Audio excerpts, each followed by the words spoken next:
Mbote mingi na balandi na biso ya émission ya Africa ya Lobby,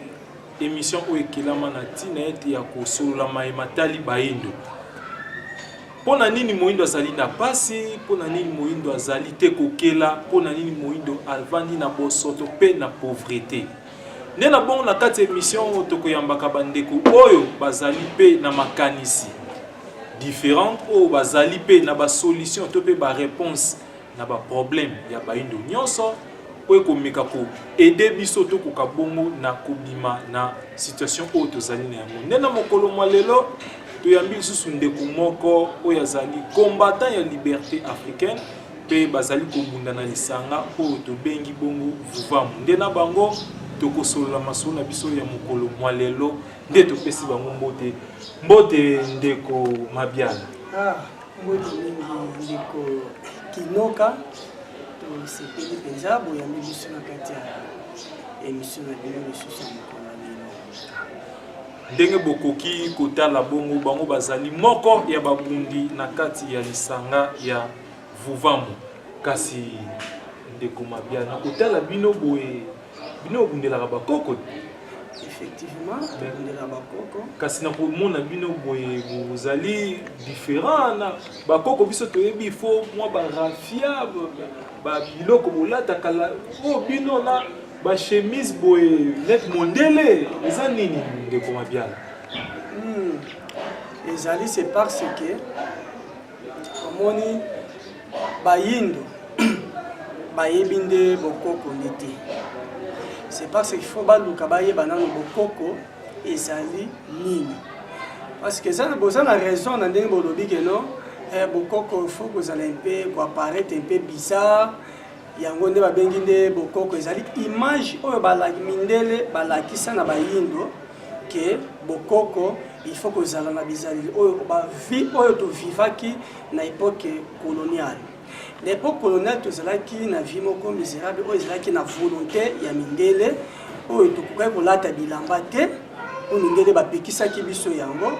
soki olati il faut baboma yo yango wana moki bakoko lokola bazalaki na notion ya kozipa nzoto nde bautilisaki baposo ya mpeko de kirafia bautilisaki baposo meme mpe ya banyama mpona kocouvrir nzoto na bango et yango moni ke siko etikala image na mitu ya bato ke soki olobeli bokoko seke foko mona motu moko apakoli bangola nde tomonaka bateko ya bale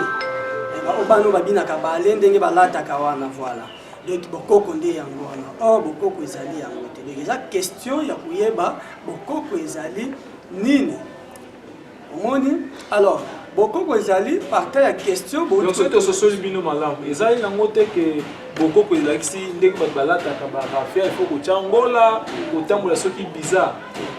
kopamba te boye pena mondele to ata tre moko ya bokoko ezali te kasi bozobundela bokoko. C'est parce que oui il faut boloba bongo eza ata tre moko ya mondele ya bokoko ezali te nde tocheck soit disant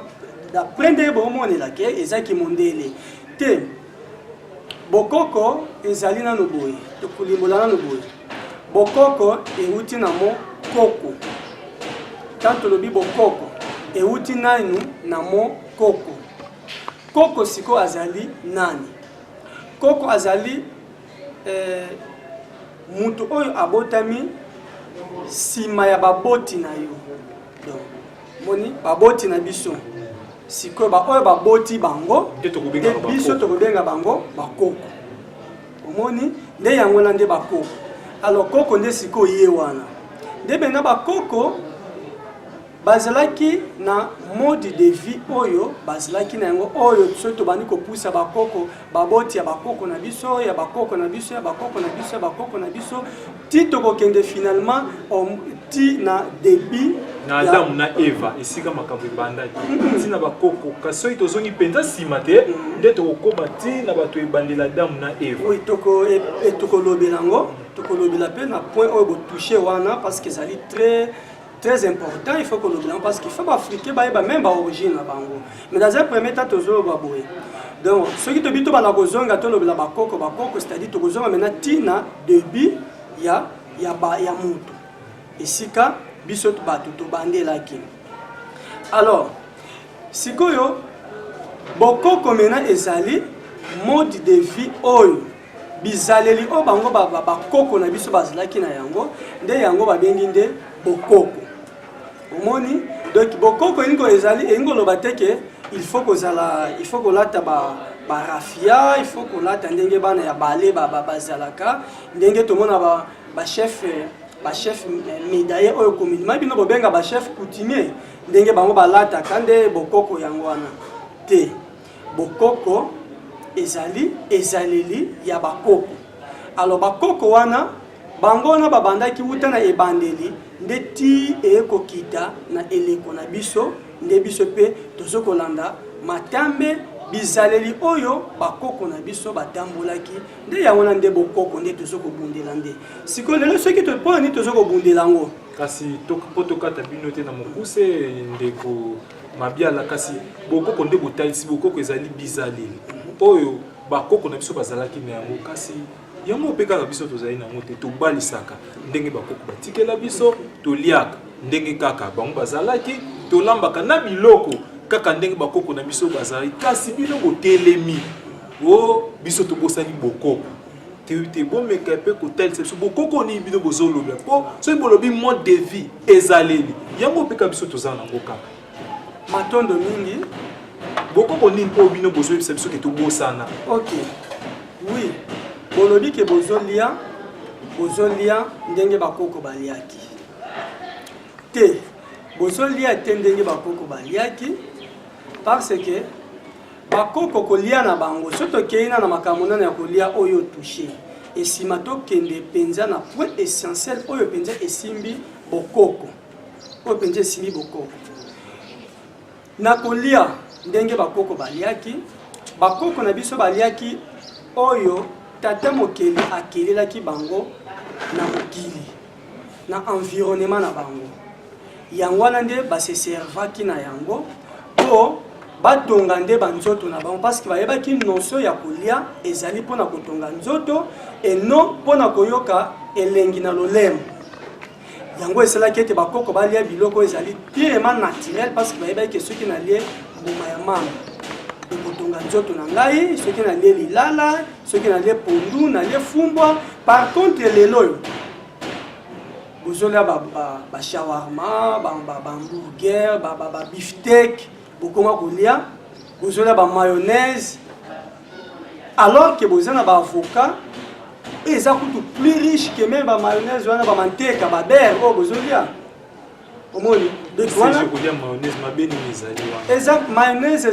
eza kaka ezali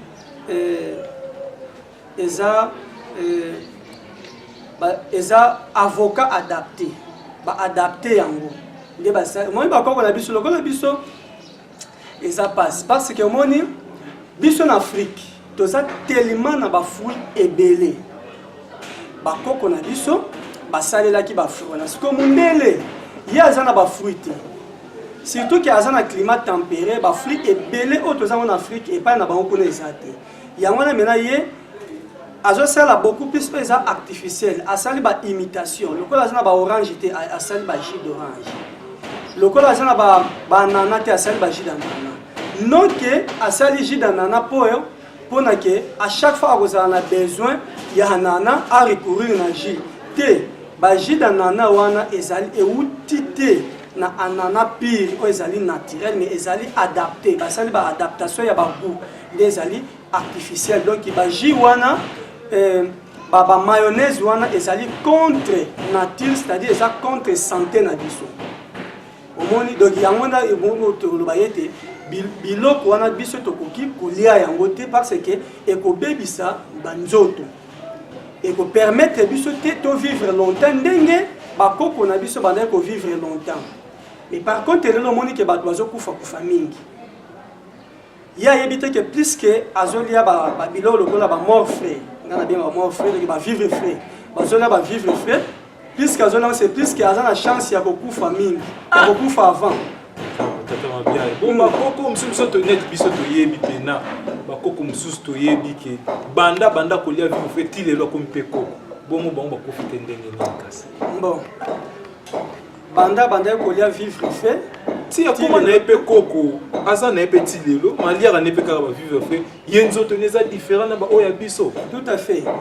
Nzoto ne eza différent d'abord na bacapacité cérébrale eza ya kokisana. Okoremarke nini na Afrique ya lelo mutu soki akomi mobange akomi na âge avancé omona ke niveau intellectuel ediminyaka azala soki mpenza na mayele te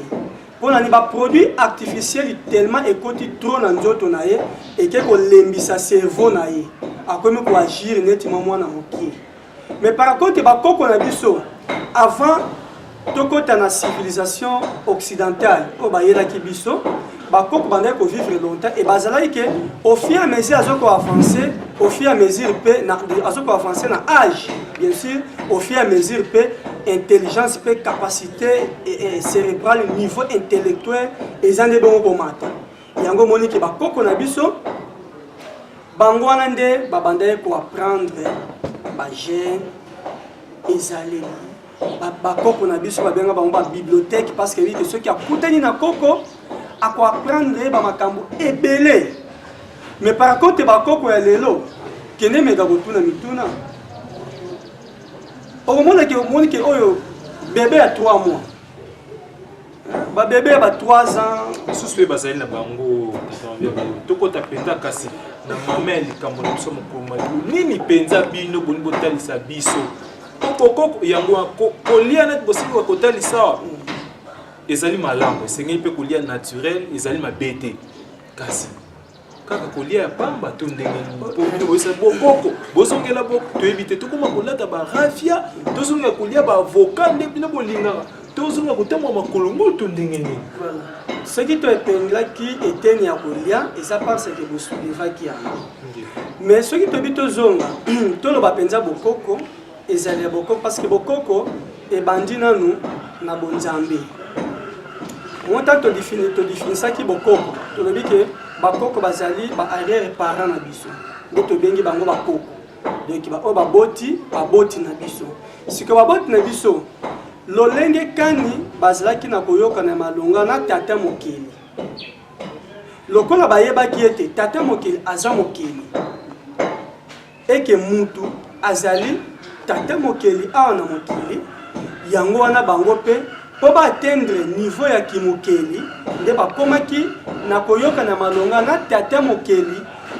nde yango esalaki ete bango mpe bakoma kokela donc tata mokeli alivraki bango basekret oyo ebombami na mokili po epermettre bango mpe bareproduire kibotata mokili nde vraiment bokoko oyo nde so tolobelaka ete tozobundela bokoko nde eza nde na esika wana elingi koloba nini biso baafricain toza peuple moko tokoma peuple moko lokola baconsommateur na mokili. Mais par contre soki ozotala bapeuple mosusu baza vraiment bacréateur bazokoreflete tata mokili so otali mindele mwana tata mobia tozolobe ya bino bokoko kindoki ya bino bokoko koliaka bato baninga ya bango bokoko bazotia na mayele na misala bino ya bino bondoki tokoevolue ndenge nini oya bino koliaka batintwid makambo kaka ya kokanga makambo ya butu ya soloka kasi tokozala kaka boye te tata yango tozoloba bokoko wana ezobebisa awe ebebisi makambo yango na bondoki te. Parce que moni touché par makambo penza moi ebele mais de toute façon toujours me quand pour éclaircir makambo obino botko loba wana nyosoko makona nini bato bazomona oneti bondoki problème ezana nini to bandai koloba omoni mindele bazana kati ya bokoko na bango bakoko na bango lokola bayebaki bonzambe yango esalaki ete mindele bazala ndenge bazana bazokokila bazosala chinois japonais coréen c'est-à-dire orientaux bato peuple wana baza peuple moko baza na kati ya bokoko na bango lokola baza na kati ya bokoko na bango nde tina bozomona ete bango wana bazokokila bazoreproduire botata mokili lokola tata mokili aza mokili bango mpe bazokokila toke mpe tout comme na Moyen-Orient barabe bango pe baza bon na kati ya bokoko na bango, c'est-à-dire bango baza na kati ya Allah na bango pe bongo Mohamed na bango, ba mindele baza na kati ya Yahweh to Jéhovah na bango pe bongo na Jésus na bango. Lokola pe ba chinois ba orientaux baza na kati ya bouddhisme na baza na kati ya Izwara na bango, Krishna na bango pe bongo Bouddha na bango. Omoni baza na ba référence na bango. Alors ba esprit wana bazoko inspirer bango pe bakila. Alors création ezalaka na ba ebandeli nango, ezali na bokoli nango pe ezape na likokisi na yango. Omoni. Alors biso pe bakoko biso pe na tango avant mundele aya tozalaki très avancé na technologie. Sote bito lobela Égypte antique, te bino bolobela kaka mambo Égypte antique. Mais tozongi kaka tanto ko sala ba empire Congo. Oyo mindele ba benga ba royaume.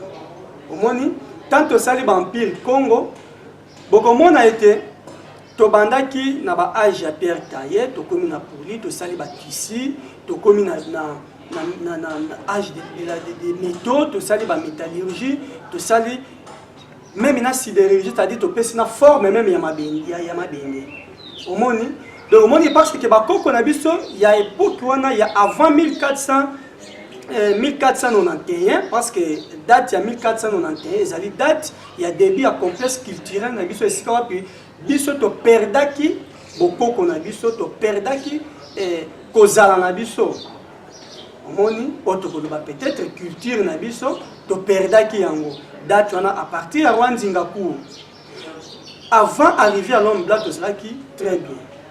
Et biloko na biso ezali oyo lakisaki no to inventaki to kelaki tozalaki très avancé même koleka bango moko lelo tozomona ke na Europe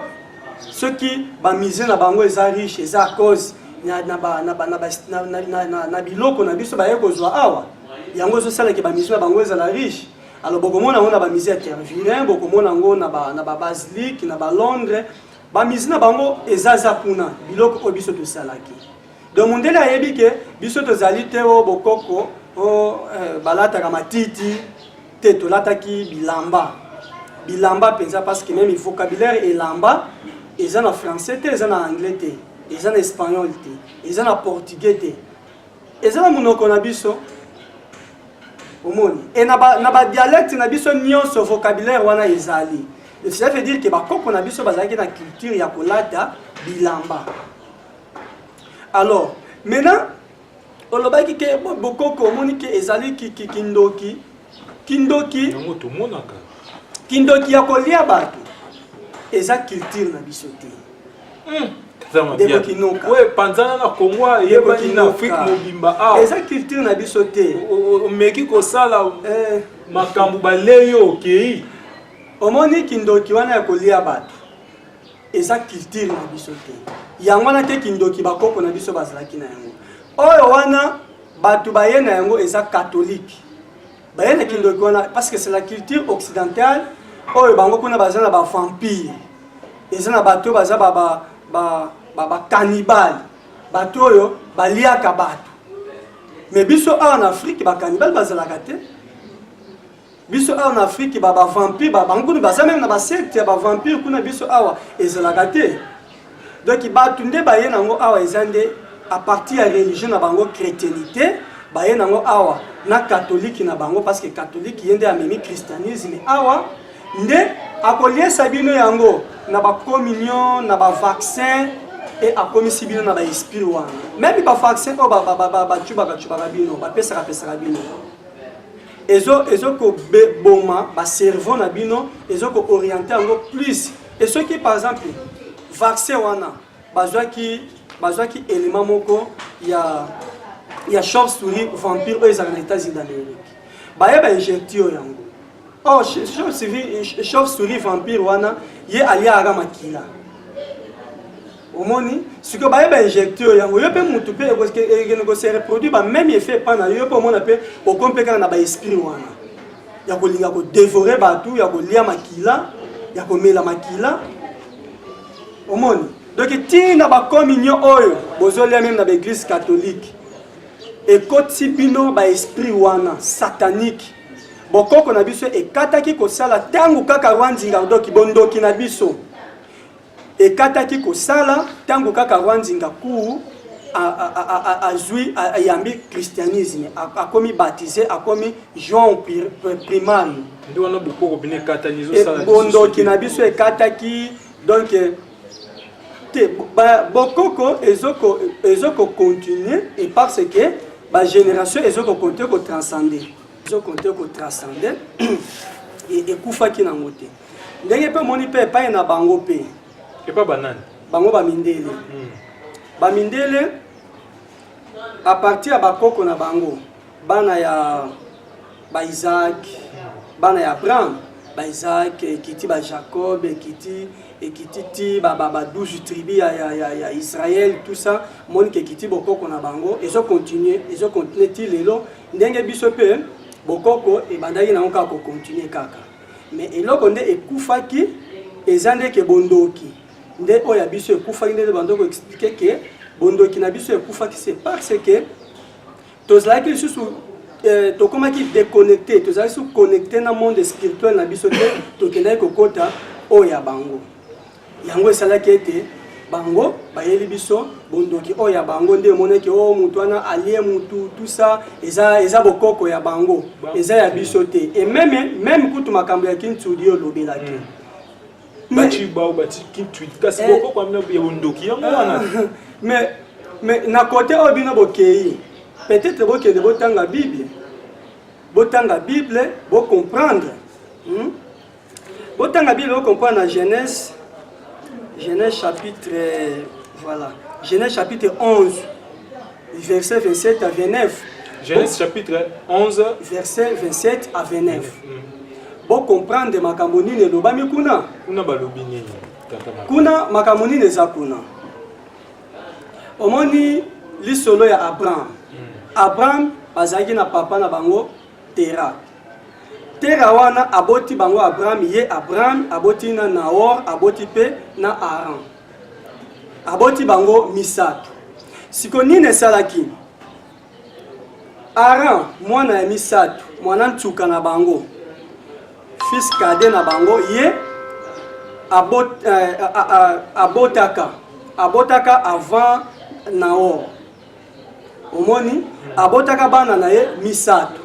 aboti mibale plutôt aboti Iska na Milka dobo sosola schéma ndenge ezali Tera aboti Abraham aboti Nahor aboti Arans siko esali ke Nahor mwana ya suka aboti bana na ye mibale Aran to Nahor disons Aran aboti bana na ye mibale Milka na Iska siko ekosala nini tala bêtise ya makasi ekoko salma wana Nahor grand frère ya Aran akeko bala Milka oyo azali fils aîné donc la fille aînée ya Aran omoni akeko bala mwana ya leki na ye ya donc mwana ya mwasi ya leki na ye ya petit frère na ye kele kindoki ya ndenge wana epai na biso ezalaka te et c'est limité pour tout kaka wana te bango soki to continuer ekosala nini siko Nahor na Milka Nahor na Milka oyo azali mwana ya Aran donc Milka azali papa kulutu aza papa kulutu ya Nahor donc Milka akobenga Nahor papa kulutu na ye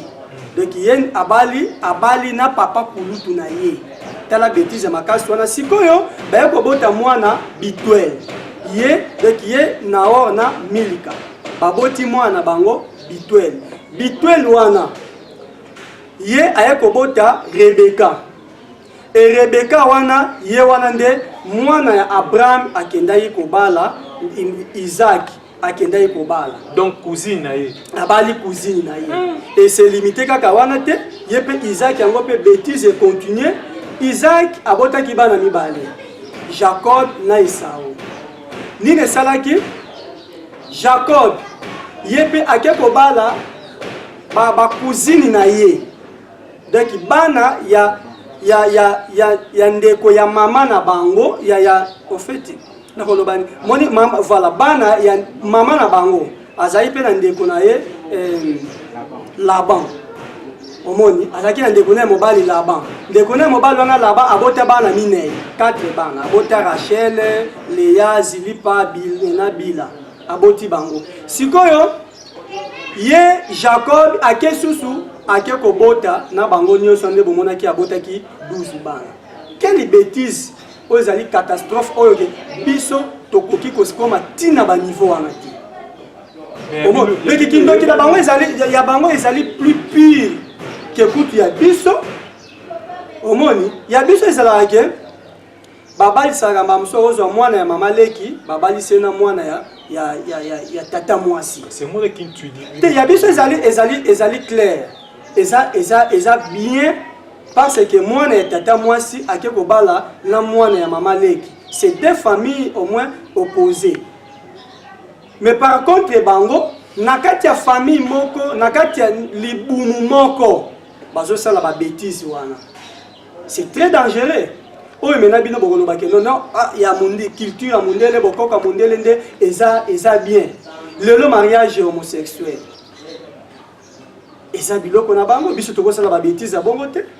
Eza pirement satanique. Pédophilie. Eza biloko na bango ba lesbienne. Ba pédé wana. Eza biloko mindele parce que bozo copier culture occidentale. Bozonga na culture na biso. Na bokoko na biso oyo ba bêtise ya bongo ebandai ko se reproduire te. Ebandai ko se parce que ba yebayi ke ezali pirement satanique ba ko sala ba bêtise ya bongo te. De wana biso bokoko na biso ezali eza kitoko. Eza kitoko makasi donc tout à fait ezali bongo parce que il faut na kumisa ngo po eza bongo ezali clair. Ngana koki jamais na sala bêtise wana na ke bala mwana ya leki na ngai mwana ya mwasi ya leki na ngai na kosala bêtise ya bongo te. Basi basili na mokili. Bino botalisi biso ete solo esengeli to zongela penza bokoko na biso. Nde na bokoko na biso mayele ezali tokokela tokozonga lisusu bakonzi mabele biso kasi bino nanu boyeli biso sango wana bino baye bozongeli déjà bokoko bokomi soki pe soi-disant connecté na nzamba bakoko bino moko nanu bokeli neti nini bosali neti nini changement ni bosali bato moso boliaka na bino kaka ba miliki ba monnaie so lobawa boliaka pe kaka kokela bozokela pete bino ay bozongeli na bino moko bosali neti nini changement neti nini bino omemi bino nan avant boyela biso sango wana matondo mingi ndeko kinoka parce que question botuni eza très important pour eza question pe tuna ma pe na batebele pe batuna na biso ba question wana batuna na biso yango oui batuna na biso pe yango mais réponse est claire biso nini toyena yango la première des choses omoni bato oyo babungaki culture na bango po bazonga bakoma na point oyo bakoma lisusu kokela ndenge bandai kokela eloko liboso bayelaka bango enseignement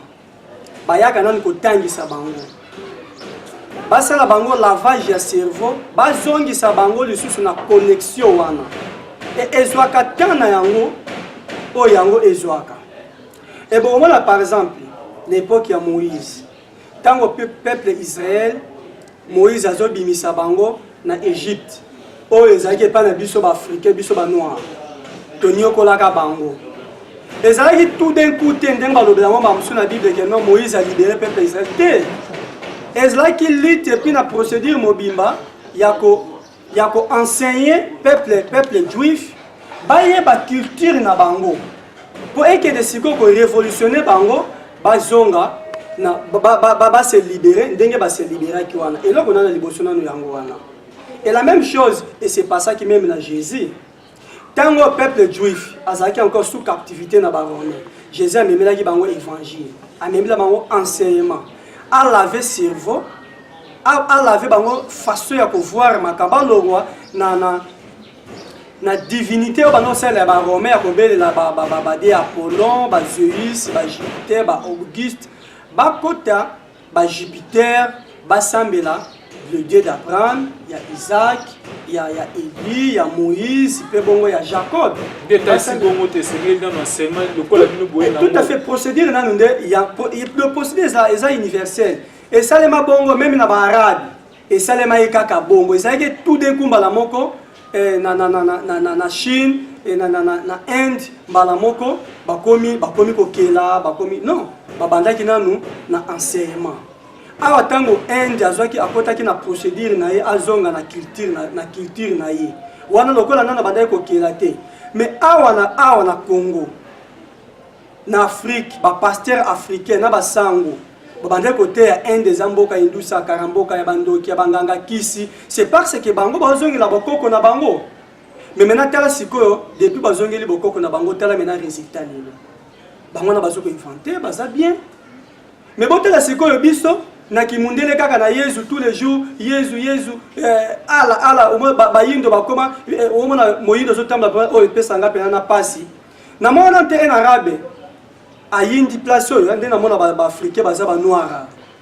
mais moi et pas ba africain na mona vraiment bizarre hein. Donc au mona bango donc moni ke muto azala ka fan na kolo eloko maîtrise la ka ko kisana lokolo bango baza islamisé. Un peuple islamisé, un peuple christianisé, et yango monique même makambo na biso oyo. Jamais un arabe, bido boza ba journaliste, mais quand ko benga un arabe, mais quand ko benga un blanc, un européen blanc, aya ko sala débat na ngai, ako lingate, ako loba na yo kende ko solliciter bango. Ba voye biso que non, ba toana makambo baza na raison. Kaka bafani na bango kaka bango ndi basalaka makelele matolo mingi tata mabia la TV zalingo ngande wana tozali ko benda penza suka ya manaka na biso émission ya biso mokolo mwa lelo nde liloba na bino nini o ya suka pona émission ya biso lelo okobokoki kotalisa na bandeko na biso bayindo bisika nyonso bazwami o ete bakoka bongo kozongela nzela bango ya bosolo pe bopesa bongo numéro ya contact na bino pona ba oyo bakoluka kobenga bino pona mutuna mususu ukwa ko répondre bango nde maloba epa na bino matondo mingi oyo ezali même numéro oyo bala sima soki osepeli susu koyamba ngai na émission na yo tokolobela Afrique yango ya lobby oyo ezali titre d'émission Afrique ya lobby oyo esimbami na jeunesse. Alors tokosenga bino sikonde na ba jeune africain bozala éveillé tozonga na bokoko na biso totala ba peuple mususu lokola la race blanche, les occidentaux, les orientaux na ba Moyen-Orient totala bango ne bazo ko avancer na kati ya culture na bango na kati ya bokoko na bango. Mais botala biso lokola toke ko embrasser oya bango tala conséquence oyo komi tina niveau na ba arabi pa kombo tinza biso ba tombola na bango. C'est grave hein. Ba indien un pays émergent lelo kaka o bando ko finga lobby ba kompo na ba tombola ba indien ba sari na bango awa pe to komi ko lata yango. Eza bizarre. Tozonga na bokoko na biso poto se vêtir na bokoko na biso tolia na bokoko na biso to sambela na bokoko na biso poto kota lisusu na boyoka na malonga na tata mokeli oya kilaki biso na nzela ya bikisi na biso fumu kimbango tozonga na bokoko na biso nde wana ezalaki message ya invité na biso mokolo mwa lelo ndeko mabiala wataisaki biso ete importance ya kozonga na bokoko importance ya kozala na oya yo. Un peuple sans religion, sans spiritualité, sans science naïe moko, sans institution naïe moko, aza peuple moko mort. Kasi comment le monde tout le monde bino apena photo ya Lumumba oh idolâtrie bino bino boye côté ya bis bino mo bani sus boye boye oh idolâtrie na mo mkuse boye sus ni biloka ba tout na mona balati bafumu kimbangu ba Thomas Sankara elakisaka nini. Idolâtrie, c'est en français, c'est que les vrais idolâtres sont des bango. Au moni, bango basali la kayango. Tant que vous reconnaître Saint-Marc, Matthieu, Saint-Luc, vous reconnaître bango. Vous reconnaître Abraham, Isaac. C'est l'idolâtrie, et ça divin. Et ça m'a bête. Alors, je peux te reconnaître état que jeune que je suis, dans un reconnaître Moutano Mumbo, révolutionnaire, un jeune révolutionnaire dans l'âge de 36 ans, a marqué le monde. Je sais que Congo, et Afrique, doit s'inspirer. Nambuta Lumumba, baza ebele, bambuta Sankara, bamouze Kabila, Samuel Machel, bazali, Samuel Do, Jomo Kenyatta, Kwame Nkrumah, baza Steve Biko, Malcolm X, baza ebele ya ope bino pe aussi la idolâtrie. Effectivement, et ça satanique était, mais bango pe, mais ceux qui vocabulaire on n'est pas na bango, et ça normal, bango ba toabimisi yango parce que bango ba ça la bango et ça satanique, ça divin. Peut-être mal interprété à Wande. Le gars va l'accès à pasteur mingi. Matondo mingi tata mabiala pona koya na biso na biso. To bandi to ko na biso pour tel sa biso su mingi ya enseignement bozo babo meme biso ko kuba olamu na biso. Nde balandi na biso bisika bozo ami wana tozalaki na mokundi monene ya liberté africaine au bazali kati na mouvement ya vuva mwe kambami na mfumu pusu kiambu na ngola neso nyanzila nde bomba se kotai c'est importance ya bokoko esengi le biso tozonga na bokoko na biso koto ba komisalela o nyaso zala ngo posa lokola bakoko na biso ba misalela ki nyaso zala ngo posa nde bokoko benga biso to pe inviter na biso na ba numéro ezali affiché wana to pe na nzela internet na chaîne YouTube na biso Negro Spiritual TV en un mot nde bokoko komona ba émission na biso pe maimaso ya biso kuna botika la malamu kimia ya nzambe kwa bon kozala epai na bino matondo.